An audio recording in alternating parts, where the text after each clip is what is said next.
The day respect died, it wore my brother's voice. It sounded normal. That is what scared me most.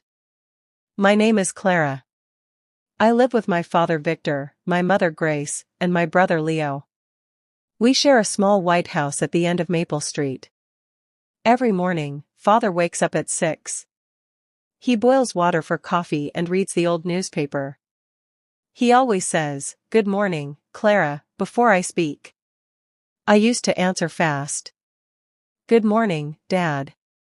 And he would smile without showing his teeth. Leo wakes up late. He walks into the kitchen with heavy steps. His headphones hang around his neck like armor. That morning was like any other. Sunlight lay across the table. Father folded the newspaper neatly. "Leo, sit properly," father said calmly. Leo dropped into the chair and stretched his legs. "I am sitting," he replied. Grace placed eggs on his plate. "Listen to your father," she said softly. Leo rolled his eyes and tapped his phone. The sound was small. Just a tiny laugh from a video.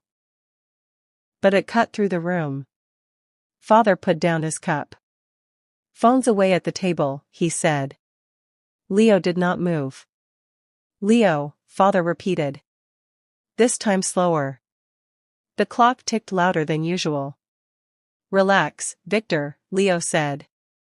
He did not look up. "It's not a big deal." I felt my fork grow heavy. Grace froze near the sink. Father's face stayed still.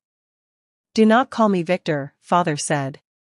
His voice was not loud. It was empty. Leo smirked. "Why not? That's your name." He finally looked at him. No one breathed for a moment. The eggs grew cold on the plate. Outside, a car passed slowly. Father stood up. His chair scraped the floor. He walked to the window and stayed there. Grace whispered, "Leo, say sorry." Leo shrugged and took a bite. "It's just a word," he said. But it was not just a word. It was a door closing softly. And none of us tried to open it. That evening, father did not sit with us. He stayed in the garage longer than usual. The light under the door stayed on. I went to bring him dinner. He was fixing an old radio. The smell of oil filled the air. "Dad, dinner is ready," I said. He nodded but did not look at me. "Leave it there, Clara." I placed the plate beside him. He used to pat my shoulder. That night, his hands stayed busy. Inside, Leo was laughing loudly. A show played on TV. Grace folded clothes that were already folded. At dinner, Leo said, "Where's Victor?" Grace did not answer. She kept her eyes on her plate. I looked at Leo. He looked back at the screen.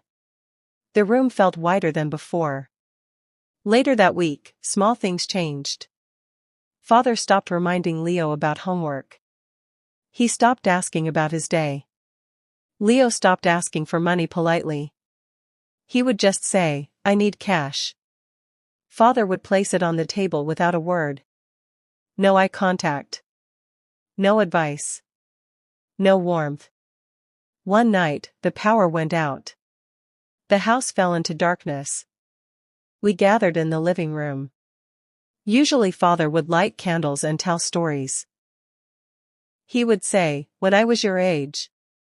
And Leo would listen. But that night, father stayed in his room. The door was closed. No footsteps came out. Leo knocked once. "Dad," he called. There was no answer. He knocked again, harder. "Dad, where are the candles?" Silence filled the hallway.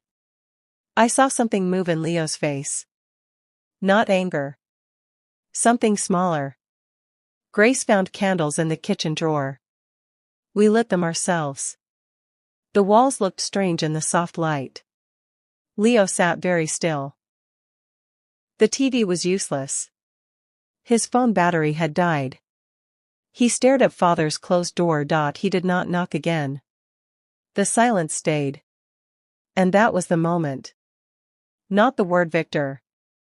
Not the eye roll. It was the closed door. And the man behind it who chose not to come out. After the blackout night, the house changed shape. It was the same walls. But it felt like a hotel. Father left earlier for work. He returned later. Sometimes we heard the gate after midnight. Leo stopped saying his name. He stopped saying anything at all. He would nod instead of speak. One Sunday, Grace cooked roast chicken. It used to be our happy meal. Father would carve it at the table. "Smells good," Leo said quietly. Grace forced a smile. "Call your father." Leo walked to the garage. The door was half open. The radio was playing old music. "Dad," Leo said. His voice sounded smaller now. "We're eating." Father wiped his hands on a cloth. "You start," he replied. "I'm not hungry." Leo stood there a second longer. He opened his mouth. Then he closed it. At the table, Leo did not touch his food. Grace noticed but said nothing. I could hear the garage radio from inside. The next week, something strange happened. Father stopped correcting us. He stopped caring about small mistakes. Leo came home late one night. Past 11. The house was dark. Father was sitting in the living room. No TV. Just him and the ticking clock. "You're late," Father said. That was all. No lecture followed. Leo waited. His shoulders were tight. He looked ready to fight. But the fight never came. Father just stood up. "Lock the door," he added. And he walked away. Slow steps down the hallway. His door closed gently. Leo stood there alone. His anger had nowhere to go. It fell to the floor like dust. The next morning, Leo woke up early. He came into the kitchen at 6. Father was already there. "Morning," Leo said.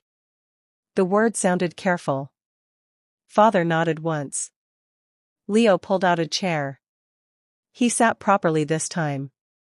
His phone stayed in his pocket. After a long minute, he spoke. "Dad, about that day." His fingers tapped the table softly. Father did not look up from his cup. "Yes?" "Just one word." "I shouldn't have called you Victor," Leo said. His voice shook a little. "I was being stupid." The clock ticked again. Grace stood near the stove, frozen. I held my breath. Father placed his cup down. He looked at Leo for a long time. His eyes were tired. "Respect is not a word," Father said quietly. "It is how you stand. How you speak." Leo nodded. "I know." His eyes were wet, but he did not wipe them. Father studied him. The silence felt heavy but alive. Different from before. Finally, Father pulled out the salt. He placed it near Leo's plate. "Pass it to your sister," he said. Leo handed it to me carefully. Our fingers touched for a second. "Here, Clara," he whispered. Something small returned to the room. Not laughter. Not a big smile. Just a soft breath. Shared between 4 people. A door, slightly open again. Respect did not rise with noise.